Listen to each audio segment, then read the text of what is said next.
Space is the inescapable challenge to all the advanced nations of the Earth. Over the course of the 20th century, we have witnessed exponential advancements in the collective knowledge of mankind. In every field of science and technology, our achievements are no longer measured in centuries or decades, but in years and even months.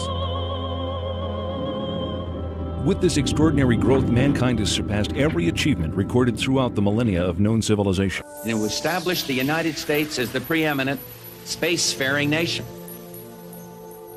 First for the coming decade, for the 1990s, space station freedom, and next for the new century, back to the moon, back to the future, and this time back to stay. And then a journey into tomorrow, a journey to another planet, a manned mission to Mars. A manned mission to Mars? An ambitious objective, and with the success of the Mars probes and NASA's rover, one that humanity has made substantial strides toward achieving. Could there have been a space base on Mars in antiquity? But what if the breakthroughs of today concerning humanity, the Earth, and our beginnings are not new wisdom at all? What if much of this supposed recent knowledge lay secreted away in the ruins of a once powerful society, awaiting our discovery? Could this alleged new knowledge, uncovered in Earth's little corner of the universe, be considered Genesis revisited? This is the belief of the world-renowned archaeologist, linguist, and expert in the field of cultural anthropology, Zecharia Sitchin. I'm Zecharia Sitchin. I devoted a lifetime to the study of ancient civilizations, ancient languages, their art, their beliefs, and the knowledge that they had. And the question is, when you study, when you look at all that, is it myth, is it mythology, or did it really happen? I believe it all really happened. In our obsession with antagonisms of the moment, we often forget how much unites all the members of humanity. Perhaps we need some outside universal threat to make us recognize this common bound. I occasionally think how our differences worldwide would vanish if we were facing an alien threat from outside this world. And yet, I ask you, is not an alien force already among us? If we had physical, tangible evidence of artifacts on Mars, we are not only not alone in the universe, but someone has been on the next planet over. That in itself will forever change our frame of reference. Mankind came out of the Dark Ages and the Middle Ages, reached the Age of Enlightenment, experienced the Industrial Revolution, and entered the era of advanced technology, the era of genetic engineering, and the era of spaceflight. Big shadow. 4 forward, drift into the right a little. 30 seconds forward. We copy you down, Eagle. The Eagle has landed. Astronauts who land like eagles. Zecharia Sitchin's research reveals that in our ancient past there were advanced beings referred to as the Anunnaki, translated, those who from heaven to earth came. The idea that there was in our solar system a race of intelligent beings far older than us who are now gone would certainly force us to rethink lots of questions, including the question of human origins. Where did we come from? Could we be the products of genetic engineering? The hypothesis that modern science is only now catching up with ancient knowledge is inspiring scientists and researchers to increase efforts to rediscover that which may have been lost over time. It rekindles a situation that has lain dormant almost 5,500 years, the incident of the Tower of Babel. In the Babylonian version of the biblical story, the people of Babylon were building a tower whose head shall reach the heaven, in which a Shem, a space rocket, was to be installed under the direction of their supreme god. But the other deities were not amused by this foray of mankind into the space age.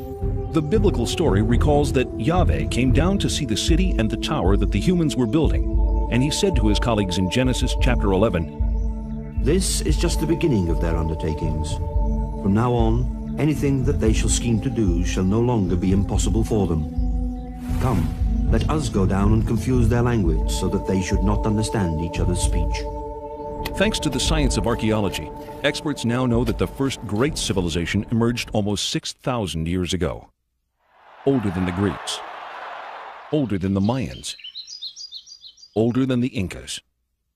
The people of this society were called Sumerians, after their land, Sumer, in the great plain between the Euphrates and Tigris rivers, today's Iraq. The book of Genesis calls the land Shinear, For generations, biblical scholars either ignore biblical references to ancient kingdoms or categorize these as legend or lore. Through the study of historical relics and the translation of ancient languages, many biblical researchers now believe that the previously questioned Old Testament references are indeed historically authentic accounts of flourishing, advanced cultures. If you study the Genesis document, God made Adam out of clay and then took Eve out of his rib, one of his ribs, etc. If you study this document, you discover that it's really a much shorter version of a much more complicated document that comes out of Babylonia and then out of Sumer and so on. Now, these ancient texts give a really complicated story of powerful, non-human, godlike beings actually engineering us, making us for specific purposes.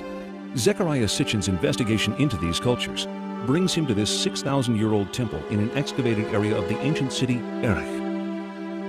Until its discovery only 150 years ago, Erech was known only through passages in the Bible. The temple is dedicated to a female goddess named Inanni, also referred to in later times as Ishtar. Zecharia Sitchin. You can see here her features a little damaged. Her divinity was marked by the pair of horns that she had. She held a jar with the water of life, and she was surrounded as a decoration, but perhaps also symbolically, with a symbol that some refer to as entwined snakes, which was the symbol of science in those days, 6,000 years ago. Some find in it a precursor of the Egyptian Ankh, which was the symbol of life and creation. Further results of Mr. Sitchin's research affirm the theory that this visage of entwined snakes is the symbol for genetic manipulation of DNA. Carved out in stone over 6,000 years ago, Ishtar is sometimes depicted flying through the sky and leaving the Earth's atmosphere to traverse the heavens. In ancient Mesopotamia, the secrets of astronomy and other celestial knowledge are kept carefully guarded, studied behind closed doors by an exclusive society of priest astronomers. Cylinder seals like these are the only surviving record of these carefully guarded secrets. This clay tablet carries the print of a cylinder seal about 4,500 years old. It depicts the god Enlil granting the plow to humankind, ushering in the age of modern agriculture. On closer inspection, something completely remarkable can be seen. A detailed depiction of the complete solar system configured identically to that known to contemporary science. With the sun prominently figured in the center, each planet appears in its correct position and relative proportions to the other planetary bodies. On the outskirts is one additional planet, a 10th, not currently located by astronomers of our modern era. Astronomers around the world are on the lookout for this evasive celestial sphere, as a growing body of physical evidence indicates that it does in fact exist. The story of this planet, as told by the Sumerians on their 7 tablets of creation, begins 4 billion years ago, when our solar system was much younger and our own planet Earth did not yet exist. According to modern science, prior to the invention of the telescope in the 1600s, humanity had no knowledge of outlying planets beyond Jupiter, as these bodies cannot be viewed with the naked eye. Since the day of Galileo Galilei, optical astronomers have amassed an important body of knowledge about the outer planets. These theories established by astronomers from around the globe have been uncontested these last centuries. With the technological advancements of our day, new vantage points have developed, such as the unobstructed view of NASA's Hubble telescope and the perspective gained through unmanned probes sent on reconnaissance missions to the outer reaches of our solar system. These breakthroughs in space exploration reveal many inaccuracies in earlier astronomical conclusions. On August 19, 1977, the American space probe Voyager 2 leaves Cape Canaveral on a several-year journey to the vicinity of this solar system's most distant planets. The Voyager's discoveries challenge many of astronomy's recent conclusions, while fully corroborating ancient knowledge. For the first time, we see images of Uranus. Astonishingly, it is exactly as the Sumerians report in their 6,000-year-old description. Though they have no telescopes that we know of, the Sumerians characterize Uranus as Mash Sig, translated bright greenish. They also explain the unique planetary tilt of Uranus. According to the Sumerians, our solar system was invaded by a planetary body that caused collisions and disrupted the existing order. NASA scientists concur that a collision with a body the size of Earth traveling at 40,000 miles per hour could have caused both the orbital skew of Uranus and the devastation apparent from the planet's surface scarring. Its neighbor Neptune was described as a blue-green planet by the Sumerians millennia ago, but science has only confirmed this fact during the past few decades. The Sumerians named and listed all of the planets in our solar system. Their documented list of these planets is tangible evidence that in at least one respect, modern man is on a path of rediscovery.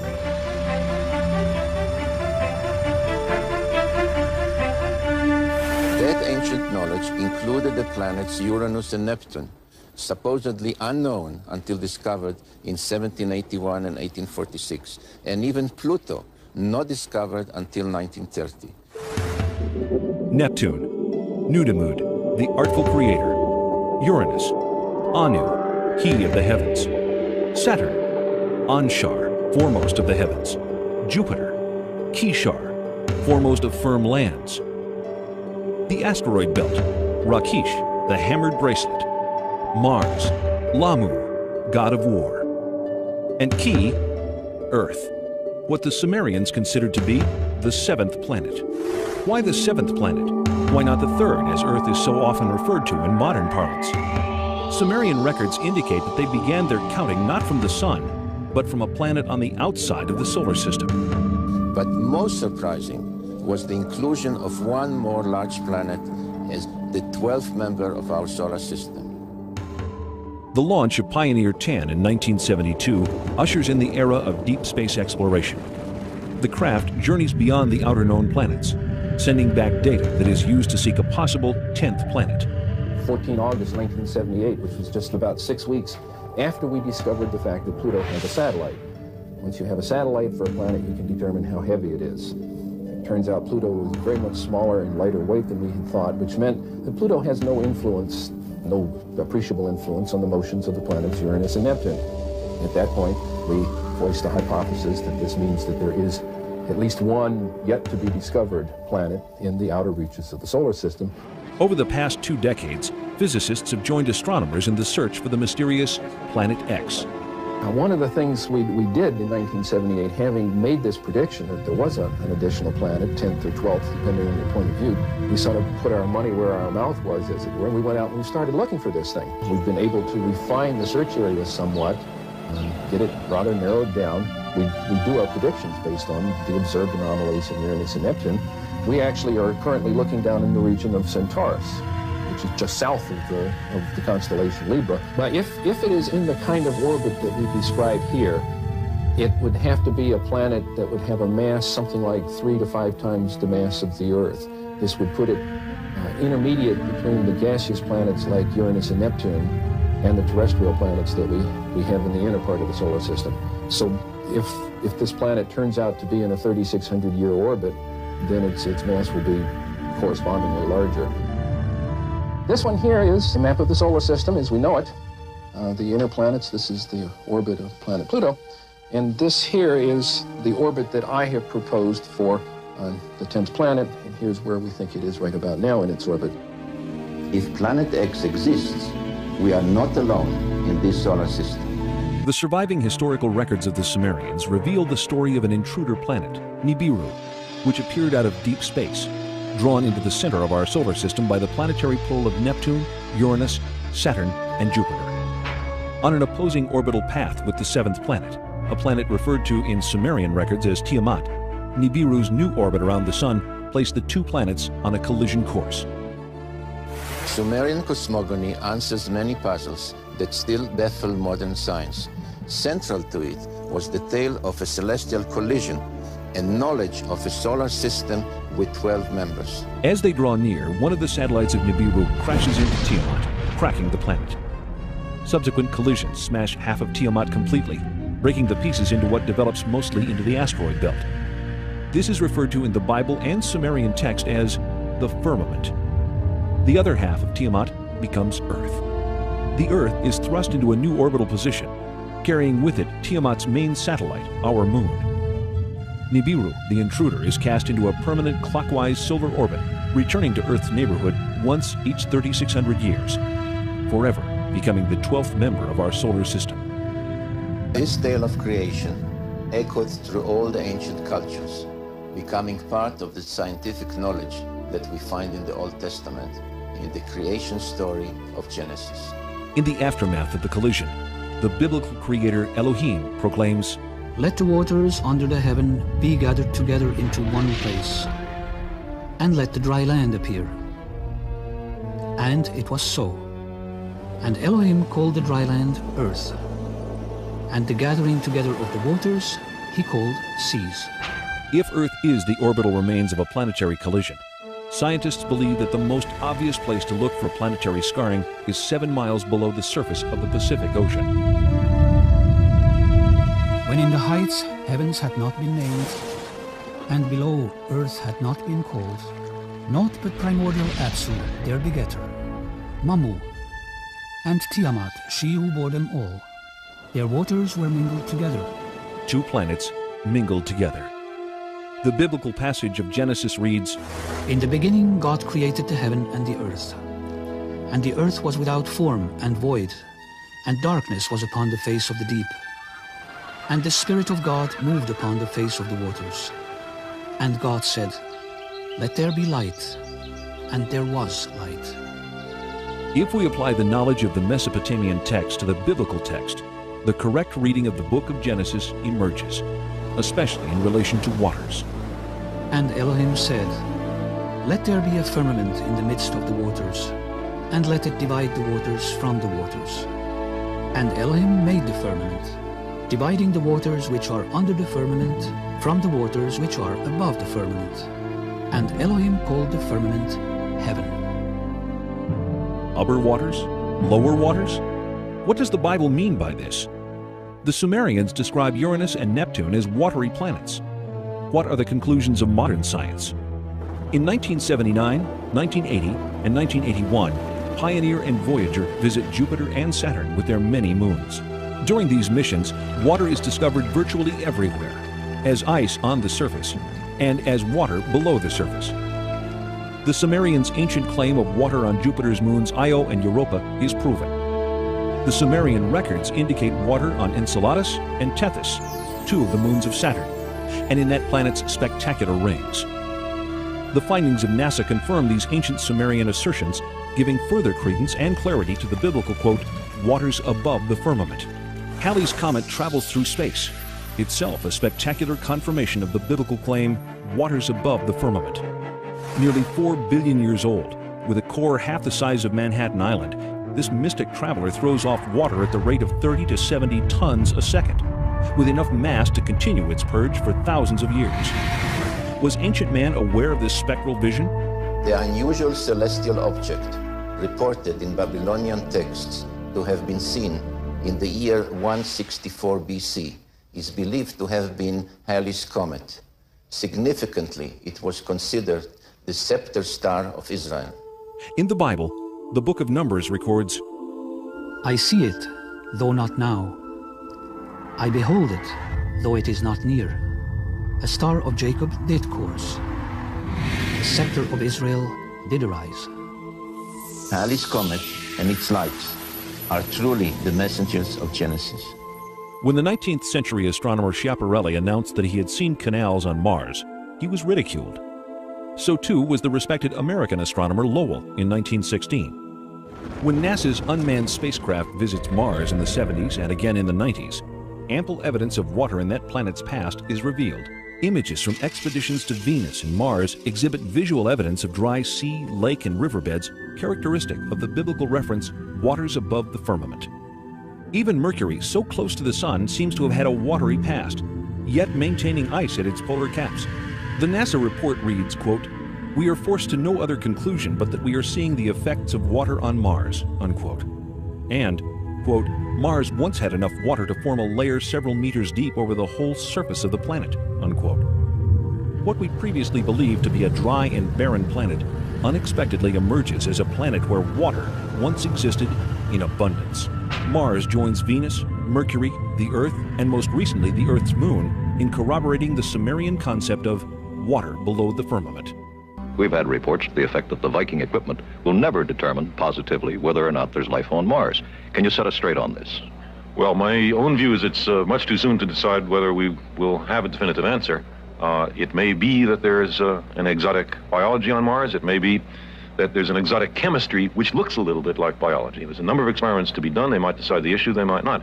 But either way, Viking has been a biological success because the chemical explanation means that there is a kind of chemistry on the Martian surface which simulates some of the steps of chemistry in biology. We would learn something important about the origin of life. In October 1988, the Soviet Union sends 2 unmanned spacecraft, Phobos 1 and 2, named for one of the Martian moons, to study the red planet.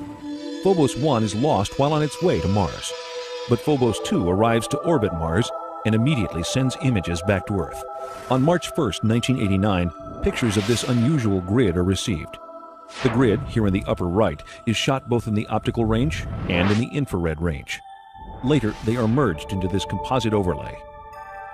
On March 26th, Phobos 2 sends these images to Earth, taken just south of the equator. An unexplained elliptical shape appears. This shadow actually appeared all of a sudden. Why am I calling it the shadow? Because you can see things through it. This elliptical shadow, then, is it in Mars' atmosphere or on the planet's surface? One thing is for sure. This something is not positioned horizontally. Well, to me it looks like a rocket taking off from the surface of Mars and leaving a trail behind. Well, if you'd want to fantasize, it could be interpreted that way too. Now we think we ought to look at the real circumstances that have caused that trail, even though they haven't yet been fully clarified. That's more likely to be the shadow of some object, since surface elements can be seen through it. How long will it take to process all of the information to get more or less objective scientific results, rather than fantastic ones? Come back in a week. 1 week later, no details are given. Then, unexpectedly, this report. Last year, the Soviets launched 2 spacecraft to the planet, both named after the Martian moon, Phobos. Their mission was to photograph Mars and land probes on its moon. One was accidentally switched off by a mission operator.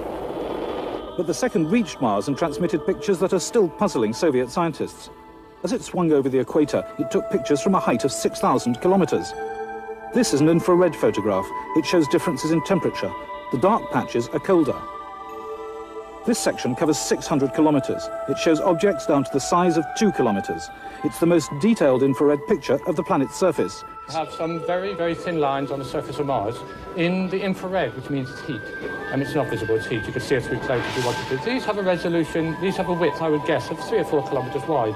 Now, in answer to the question of what it is, I certainly don't know, and the Russians aren't telling us. Scientists are also puzzled by this shadow pictured on the surface of Mars by both optical and heat-seeking cameras. They're convinced it's a shadow because they can see objects on the surface beneath. But a shadow of what? Finally, there's the mystery of the vanishing spacecraft. The Russians have yet to release the last picture transmitted by Phobos before it lost contact with ground control. But the Russians have said that it shows an object coming towards the spacecraft, an object which, in their words, should not have been there. The spacecraft was circling Mars, coming into the same orbit as the moons of Mars. And the last picture, they got halfway through it, and they saw something there which shouldn't be there. Professor Kapitsa makes the joke that it's Martian people.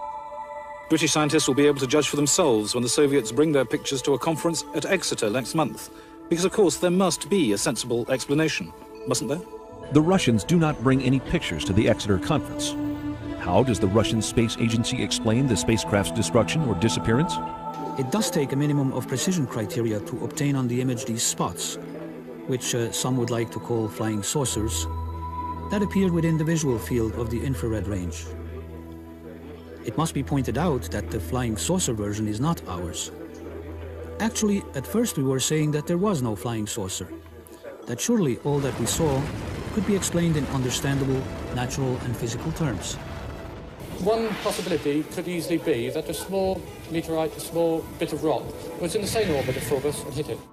In an exclusive interview conducted in October 1990 in Moscow, Professor Lev Mukhin of the Soviet Space Research Institute discredits the meteorite theory. There were attempts to hypothesize that there had been a collision between the space probe, which was then orbiting Mars in alignment with the orbit of Mars' moonlet, and strands of dust surrounding the moon Phobos itself. But some fairly accurate computations made by several organizations, and by our institute as well, have shown that this assumption is totally baseless. If not meteorite or debris, then what could possibly explain the mishap? A long silence follows. Then in December 1991, Marina Popovich, former cosmonaut trainee and retired Air Force colonel, holds a surprise press conference at the Russian consulate in San Francisco. She unearths the mysterious last photograph taken by Phobos. There is a strange shape in the foreground. Colonel Popovich refers to this as an unidentified flying object, a UFO. The object is juxtaposed against what appears to be the planet's tiny moonlet, Phobos, for which the craft is named. But how is the mysterious shadow explained? The Russians say it is a shadow of some object on or just above the Martian surface. Upon further examination in April 1992, when all of the related photographs are compared side by side, scientists reach the conclusion that the shadow is actually moving. If Mars was indeed the site of a space base in antiquity, could the failure of these Soviet space missions be attributed to some sort of alien intervention? Could the ancient space base have been reactivated? So the mystery remains, what caused the spacecraft to destabilize?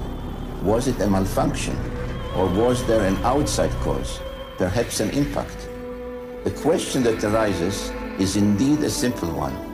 Was the spacecraft Phobos 2 hit by something that put it out of commission? The circumstances in which Phobos 2 was lost suggest that someone might be back on Mars, someone ready to knock out what to them is an alien spacecraft. Of all the elusive mysteries, the greatest is the riddle of life itself. How did it begin? From what corner of the universe did the first emanations of existence arise? Was the seed of life carried to Earth from the planet Nibiru? There has been a blending of interest in biologists on one hand and planetary astronomers on the other in the question of the origin of life. Because the same questions about how life originated on Earth also would apply to Mars or some other solar system. And just as they really can't explain how life originated on Earth, they don't really know how it originated elsewhere. Contemporary scientific thinking cautiously asserts that life arrives on Earth when certain chemical substances crash into the surface aboard a stray comet early in our planet's history. What we are trying to find out in the meteorites is to see whether there are any of these molecules related to life. There are certain molecules like the amino acids which may be described as the building blocks of life. Directed panspermia, another scientific theory, suggests that life on Earth is seeded by a race of beings from outside the planet, not by chance, but as the deliberate activity of an otherworldly society. The Bible suggests that the creation of humankind comes at the end of a long list. All the fishes of the sea, and all the fowl that fly the skies, and all the animals that fill the earth, and all the creeping things that crawl upon the earth. It was only then that Elohim created the atom. In the last few pages of the story of creation, the Sumerians point to the Anunnaki as the creators of mankind, our own benefactors of life. According to Sumerian text, the Anunnaki, in advance of landing 445,000 years ago, sent androids to scout the Earth. 150,000 years later, the Anunnaki themselves arrive and create humankind. How was Adam created? According to the Sumerians, it was by genetic engineering, fertilization in vitro, in a glass tube, as depicted in this cylinder seal rendering. Adam was the first test tube baby. In Genesis chapter 1, verse 26, the Bible reads, "Let us make the atom in our image and likeness." But why? Sumerian documentation suggests the Anunnaki create humanity to assist in mining African gold that they need to save the dwindling atmosphere of their home planet, Nibiru. Judaism, Christianity, and Islam, the three great Western traditions, religious traditions, are all founded on the idea that there's something special about human beings. We didn't arrive here accidentally, so we're not just some consequence of billions of years of pointless accidental permutations of life forms. No, we were created in the image of God. The creation really is about the process of our salvation. Now, what if it were the case that there were creatures both technologically more advanced than us, older than us in terms of their civilization, and maybe even more intelligent than us, and more spiritually advanced, if we could imagine that? Then would this cause the creation story to collapse and leaving, literally billions of people on the planet totally confused about the meaning of life?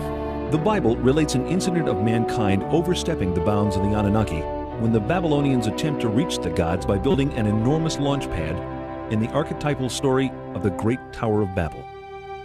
What is the target of their efforts? According to Zecharia Sitchin, it is our neighboring planet Mars, home of the Anunnaki's way station en route to Earth. The Sumerian tablets refer to the station planet Mars as the traveler's ship. I've taken it to mean that it was at Mars that the Anunnaki from Nibiru transferred to smaller spacecraft to reach Earth orbiting stations. Not once every 3,600 years, but on a more frequent schedule. Mesopotamian archives identify the 12 members of our solar system with specific symbols.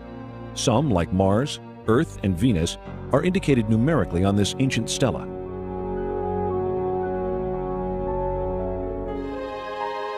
We see the sun with its many rays. We see another 4 depicted standing on their cult animals, but really it's a symbolism connected with the zodiac. We see the moon, and we see the earth symbolized by the 7 dots, which indicated the position of the earth from the outer limits of the solar system, counting or coming in inwards by somebody flying into from outer space. The 7 dots of Earth with its crescent moon and the 6-pointed star of Mars are revealing clues in this 4,500-year-old Sumerian depiction. 2 figures stand on either side of a craft.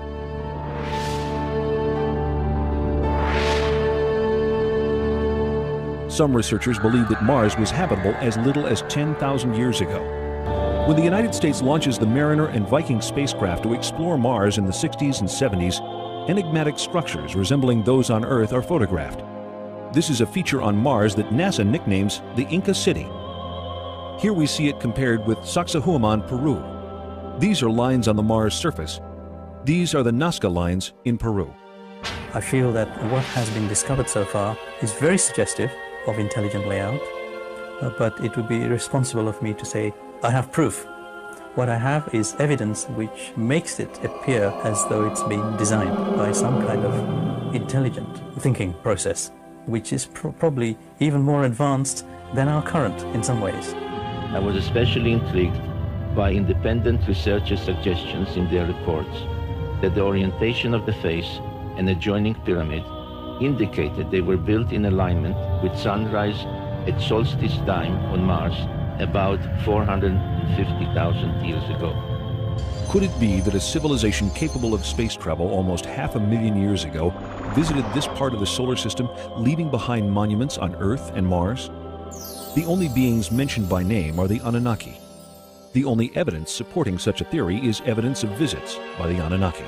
We have seen societies on Earth that have been demolished by cultural cross-representation, if you like. Meeting a more advanced culture has had a severe impact on an existing culture. But I think we're intelligent enough to be prepared for that. Our civilization is technologically able to venture out into deep space on scientific quests of discovery. Can anyone then deny the possibility that members from a technologically more advanced world may have visited our solar system thousands of years ago? Thanks to the work of Zecharia Sitchin and others like him, we know more than we ever have about ancient cultures and the life that came before.